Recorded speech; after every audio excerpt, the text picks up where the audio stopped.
everyone, my name is Tasha and welcome to Heart of Tarts. Today on the show we'll be doing an ode to the most disgusting Halloween candy ever made. Candy corn. Oh my gosh, it's so bad. It's worse than Christmas fruitcake, it's worse than Easter Cadbury cream eggs, and it is worse than the 4th of July red, white, and blue gelatin molds. Like, it's that bad. It's really, really bad. I was watching Chris Perillo's vlog and his wife Diana was just gobbling up this bowl of candy corn. It's like, oh my god, it's so good. And I'm like, no, it's not. In fact, I was gonna do a candy corn tart and I was like, no, I'm not doing anything for candy corn because it's so bad. But once I saw that Chris Perillo agreed with me in my sentiment about candy corn, I was like, okay, I can do an ode to this disgusting, horrible candy again. So let's get started on this recipe. We're going to start by preheating our oven to 350 degrees Fahrenheit. To a food processor, add 1.5 cups old-fashioned oats along with 2 pitted dates I used today. Just trying something out since the tart is going to be so bad, you know,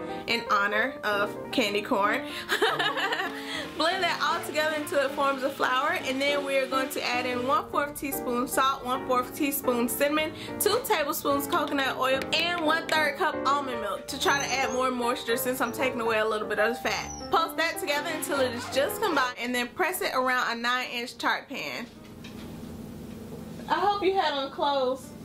To make our filling, I'm using 1 Honeycrisp apple and 2 bananas. I'm going to make a puree in my food processor. Peel the Honeycrisp apple in honor of fall. I love Honeycrisp apples. Core it, put it in the food processor with the 2 bananas, blend it all around, and then pour it into your tart crust. Spread it around in an even layer, and then we're going to get started on our topping. I looked up a little bit of history on candy corn because I knew it had to be one of those old-timey candies that should have been phased out when we got new technology to make sweeter, better, nicer flavored things. The story goes that candy corn was invented in 1880 in Pennsylvania. How could the same state responsible for Hershey's chocolate, you know, Hershey's, Pennsylvania, be responsible for candy corn? How could this be? My brain explodes in like awfulness. Like, these two just don't go together. For our topping, we're going to use 3 lemons and 2 oranges. If you're smart, you'll look up a video about how to supreme citrus,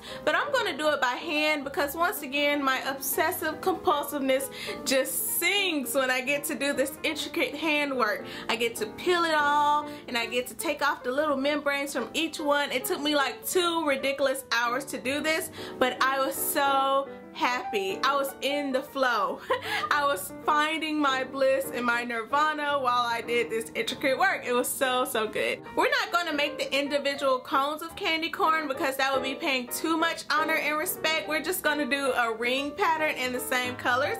So for the outer ring of yellow, we're going to use our lemons, and for the inner ring of orange, we're going to use our oranges, duh. And for the direct center for our white, I'm just going to use a banana slice. I was just going to leave it empty, but it looked really stupid and the apple banana filling wasn't as white as I needed it to be, so I just stuck a little banana right there in the center, in the hole, and it turned out great. It looks pretty, it looks awesome, and if you want to add a little bit of salt, you know, because citrus tastes very good with salt, you can sprinkle on a little salt if you want to. But it's a little sad to say that this filling also made my crust soggy. The apple just had too much moisture and the banana just wasn't creamy enough to conceal it all. Not as bad as our pear filling from the other day, but not so good either. But it's all an ode to this horrible, horrible candy, so I can do whatever I want today. I can make as many mistakes as I want and keep it moving. Candy corn definitely had to be a trial and error on the way to Hershey's chocolate. It was just a little bump in the road to get to Hershey's, but it should have stayed back there in the past. You know, when you go over a bump and you don't look back, you just leave it back where it was? That's candy corn. Don't look back. Just look away. It doesn't exist. And is lemon an offensive fruit to ask people to eat raw?